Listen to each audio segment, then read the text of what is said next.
Sud Radio, l'invité politique, Jean-Jacques Bourdin. Bien, il est 8h35. Merci d'être avec nous sur Sud Radio. Notre invité politique ce matin, François Durouvray, ministre des Transports. Bonjour. Bonjour Jean-Jacques Bourdin. Merci d'être avec nous. J'ai une question toute simple. Est-ce que les trains circuleront à Noël ? Oui. Oui, circuleront à Noël. Vous avez vu, il y a un mouvement social qui est en cours aujourd'hui, mais qui aura très peu d'impact, avec une circulation normale sur les grandes lignes et quelques perturbations. Des syndicats.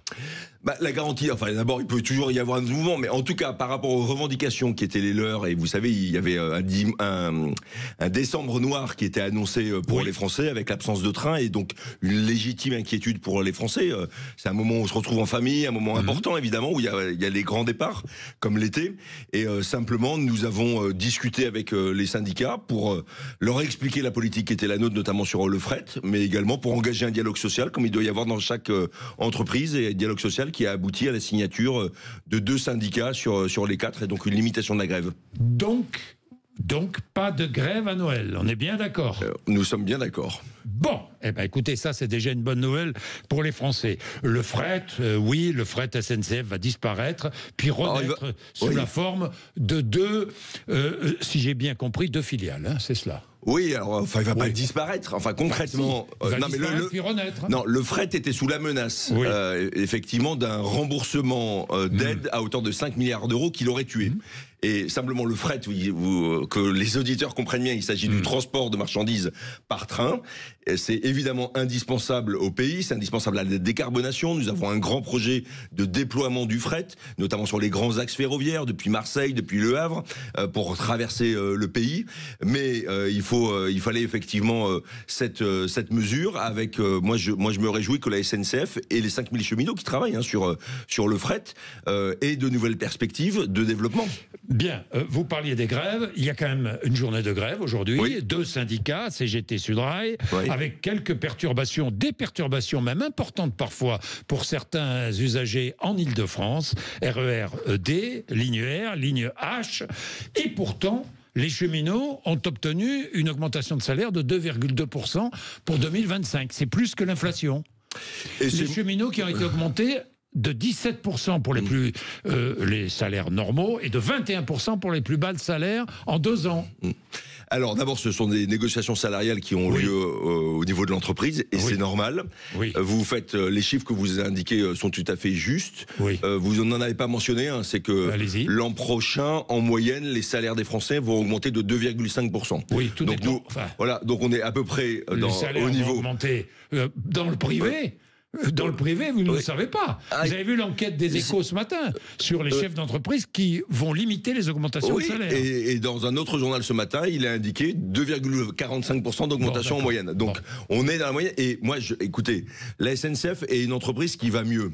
C'est une entreprise qui à nouveau fait des bénéfices. Qui coûte combien aux Français ? Il est tout à fait normal. Il est tout à fait normal que les agents de la SNCF, lorsqu'il y a des efforts qui sont faits et que ces efforts produisent leurs effets, puissent également en tirer parti. De la même façon que l'ensemble des Français en tirent parti, puisque la SNCF aujourd'hui contribue à la régénération du réseau. La SNCF paye en partie les travaux nécessaires sur les voies. Et après, c'est une entreprise, il y a des négociations. Qui nous coûte 20 milliards d'euros par an. Alors, je vois que... À nous, contribuables. Non, François Durouvray ? Non, je ne souscris pas du tout à ce chiffre qui a pu être mentionné. Non, mais pourquoi ? Parce que par exemple, dans les 20 milliards, il est mentionné 7 milliards qui est accordé par les régions. Par les régions à la SNCF. Or, ça correspond à quoi, ces 7 milliards ? Je vais vous dire à 2 choses très simples.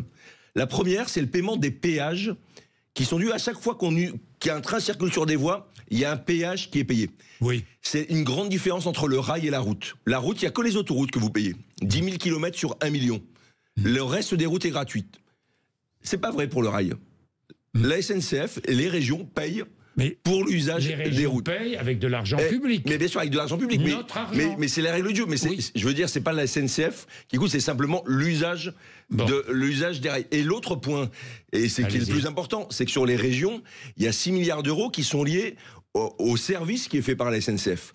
mais qui est lié à une politique tarifaire particulièrement avantageuse qui est conduite par les régions. Ce sont les choix des régions et que je partage en grande partie. Par exemple, quand en région Occitanie, vous payez 1 euro, quelle que soit la longueur de votre trajet, ça ne correspond évidemment pas au coût du train. Mais c'est le choix de la région, c'est pas le coût de la SNCF. Oui, mais François Durouvray, il y a aussi les intérêts de la dette. Oui. Hein, ça coûte combien par an, les intérêts de la dette? De la SNCF? Oui. Oh, je n'ai pas le chiffre en tête, mais évidemment. Plusieurs milliards. Oui, et puis, plusieurs milliards. Et puis l'État a fait l'effort de reprendre la dette de la SNCF, évidemment. Bon. Et puis il y a 3 milliards 300 millions versés par l'État chaque année à la caisse de prévoyance et de retraite du personnel de la SNCF. Oui, c'est vrai. C'est nous tous qui payons. Mais bien sûr. C'est vrai, les retraites de la SNCF. C'est vrai, c'est lié à l'histoire de cette entreprise. Et il y a eu différentes réformes par le passé qui permettent justement de revenir là-dessus. Je dis simplement, il faut se rappeler ces chiffres quand même. Bien sûr, parce que, mais attendez, je ne les lis pas. Bon, François Durouvray, Conseil des ministres. Hier matin, Michel Barnier a alerté Emmanuel Macron au sujet des fractures sociales, territoriales et rurales de la France. Vous étiez à ce Conseil des ministres. Alors je n'y étais pas en tant que ministre délégué, mais effectivement j'ai entendu le compte-rendu du Conseil des ministres. Bon, d'accord. Et oui, je partage évidemment. Je partage le constat du Premier ministre Michel Barnier, que je veux saluer pour son travail. J'ai eu le grand honneur de travailler à ses côtés au cours de ces 3 derniers mois. Vous savez, si je suis rentré dans ce gouvernement, c'est parce que d'abord je pense que le pays effectivement a de grandes fragilités, et notamment dans un certain nombre de secteurs où les Français ne voient plus le commun et n'imaginent plus leur avenir personnel dans un collectif. Et le rôle du politique, c'est quand même de faire en sorte que nous soyons capables de vivre ensemble, de nous rassembler. Et c'est vrai qu'à la tête du ministère des Transports, et moi j'ai eu à cœur de développer un certain nombre de politiques, alors qu'il va falloir relancer compte tenu de la censure. Mais lorsque je propose un plan Car Express pour desservir les 15 millions de Français qui sont en précarité de mobilité, qui, quand je lance un plan Car Express qui va permettre, je me permets juste de terminer, il y a 10 millions de Français aujourd'hui qui tous les jours font plus de 50 km en voiture et qui n'ont pas d'autre choix que la voiture. Oui. Ce que je propose, pour répondre à votre question, c'est justement parce que on parlait du train tout à l'heure. Le train, c'est 28 000 km de voies ferrées. Il y a 1 million de kilomètres de route. Donc vous imaginez bien que le train ne peut pas desservir toutes les zones, et notamment les zones les plus rurales. Or, il y a bien des besoins dans le pays entre telle bourgade et la sous-préfecture ou la préfecture du coin. Et plutôt que de mettre des trains qui sont impossibles parce qu'il n'existe pas de voie ferrée, et plutôt que de rester avec la voiture, moi ce que je propose, c'est qu'on mette en place des cars express qui sont une solution permettant d'améliorer. Mais qui va mettre en place ces départements? Les régions, les départements. Les régions, il y a un plan qui a été construit avec les régions qui permettrait de développer plusieurs centaines de lignes de cars express à travers le pays, et donc d'apporter une triple solution, si vous me permettez, aux Français. D'abord une solution de pouvoir d'achat, parce que lorsque on prend un car, à quel tarif? Ça dépend des régions, mais je vous ai dit 1 euro en région Occitanie par exemple. Donc ça coûte beaucoup moins cher, et les études montrent qu'on divise par 10 le coût de la mobilité. Quand on prend sa voiture tous les jours, c'est jusqu'à 500 euros. Est-ce qu'il faudrait généraliser ce que fait la région Occitanie?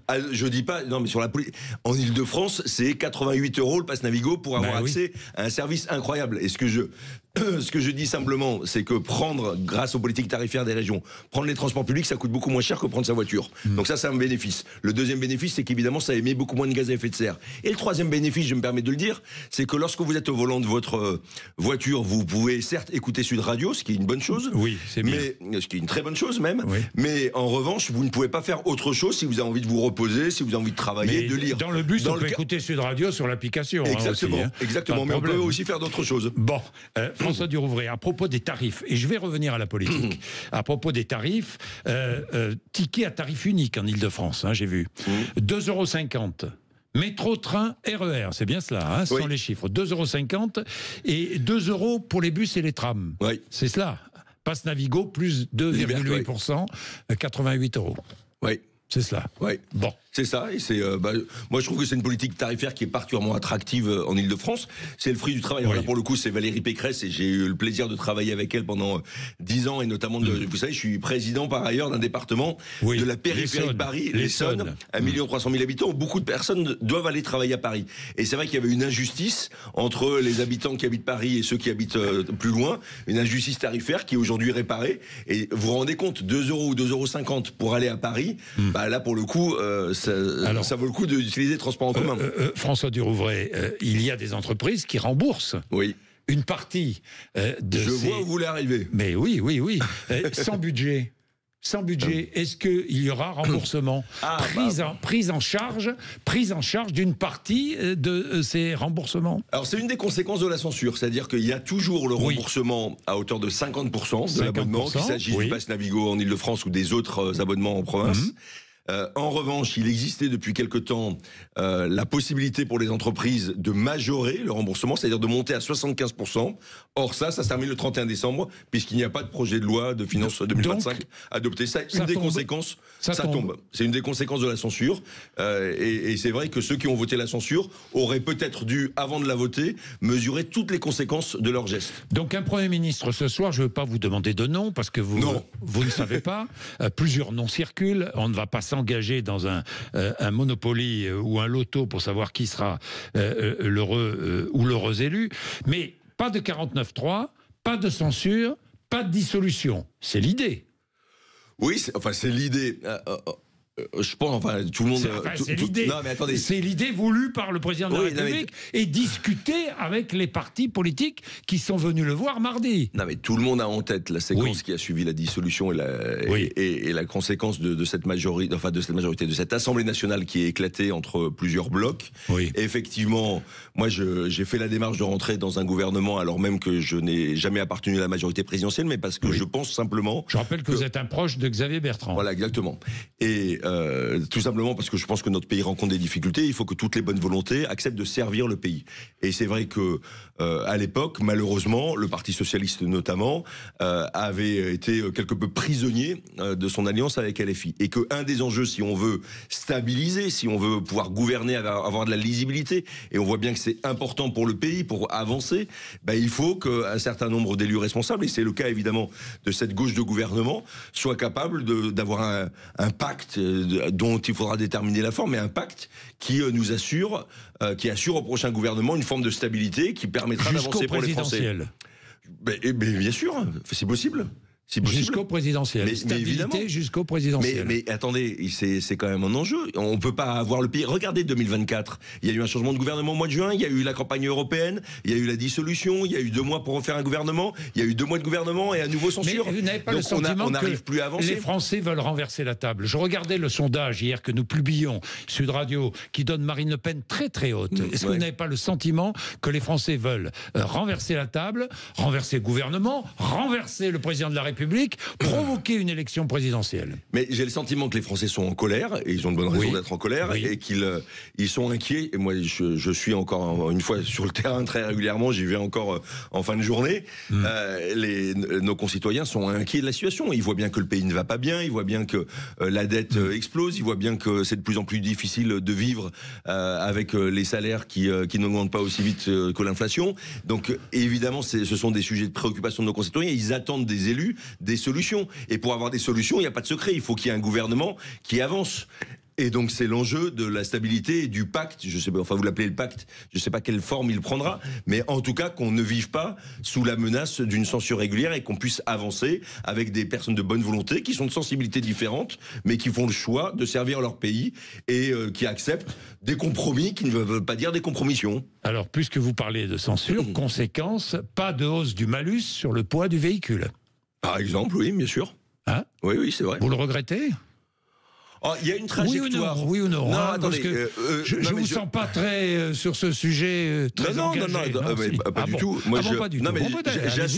J'assume tout ce qui figurait dans le projet de loi de finances et les bonnes nouvelles.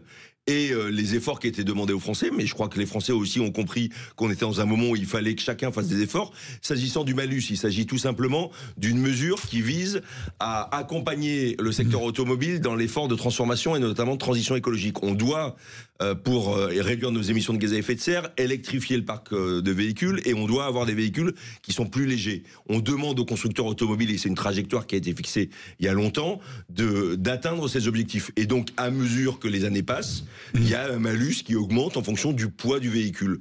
Voilà, c'est une trajectoire qui a été fixée auparavant, qui continue, et que dans la philosophie, j'approuve. Bien, j'ai 2-3 questions sur les transports. Est-ce que vous réclamez, comme la droite du Parlement européen, un assouplissement de l'interdiction en 2035 de la vente de véhicules neufs à moteur thermique ? La France ne fait pas cette demande. Elle ne fait pas cette demande, pourquoi ? Parce que nous sommes dans un moment où il y a une course contre la montre, notamment vis-à-vis des Chinois. Pour la première fois, un autre pays que l'Europe a une avance technologique. C'est le cas aujourd'hui de la Chine avec les véhicules électriques. Et on voit très bien que la Chine peut inonder l'Europe de véhicules électriques. Ce qui veut dire qu'on doit se protéger, mais ce qui veut dire aussi, protéger de barrières douanières, mais ce qui veut dire aussi qu'on doit dire aux constructeurs automobiles qu'il faut avancer, accélérer. Vous savez, j'ai participé avec le président de la République au dîner qui était organisé à la veille du mondial automobile avec toute la filière automobile. Et il y a un constructeur qui a dit, mais vous savez, monsieur le président, on est dans la vallée de la mort. Vous savez, cette vallée de la mort qui est aux États-Unis. Oui, en Californie. Oui. Quand on est dans la vallée de la mort, du Nevada. Quand on est dans la vallée de la mort, on cherche à en sortir le plus rapidement possible. On reste pas figé dans la vallée de la mort. Et donc, ce qu'il faut, c'est que effectivement, les constructeurs automobiles puissent avancer plus vite. Et par rapport donc pas question d'assouplir cette interdiction. Par rapport à 2035, non.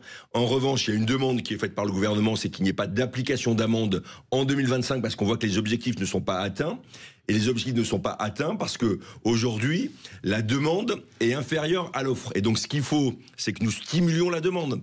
Et on la stimule comment? D'abord en disant aux entreprises, contribuez à l'effort en achetant des véhicules électriques. C'est une discussion qui est en cours. Il y a une mission à l'Assemblée nationale qui, justement, vise à inciter les entreprises à acheter des véhicules électriques. Et il faut qu'on aide les particuliers avec des bonus qui sont maintenus en France, contrairement à beaucoup d'autres pays, notamment à l'Allemagne, qu'on aide les particuliers à acheter des véhicules électriques parce que nos concitoyens ont bien compris qu'en dehors du coût qui est plus élevé, derrière, en termes de fonctionnement, ça coûte beaucoup moins cher d'avoir un véhicule électrique qu'un véhicule à essence. Les transports toujours, le passe-rail ? Non, européen, non, tout ça. Le passe-rail, alors ça fait partie des sujets sur lesquels on doit échanger avec les régions. Vous savez que c'était un dispositif qui a été mis en place par l'État avec les régions. Bonne idée. Sur l'idée, tout à fait. Après, les conditions de mise en œuvre avaient été compliquées et les présidents de région m'ont demandé d'en faire un bilan. Donc ce bilan, malheureusement, n'a pas pu être établi avant la censure. Il faudra très rapidement après la censure qu'on puisse se mettre autour de la table et qu'on décide de ce qu'on fait l'été prochain. Bien, j'espère. J'espère pour toutes celles et ceux qui nous écoutent, notamment les étudiants, notamment les étudiants qui attendent ça avec impatience. Bien, est-ce qu'on doit continuer à subventionner les petits aéroports régionaux ? Qu'est-ce que vous voulez dire par subventionner? Ils ne sont pas subventionnés.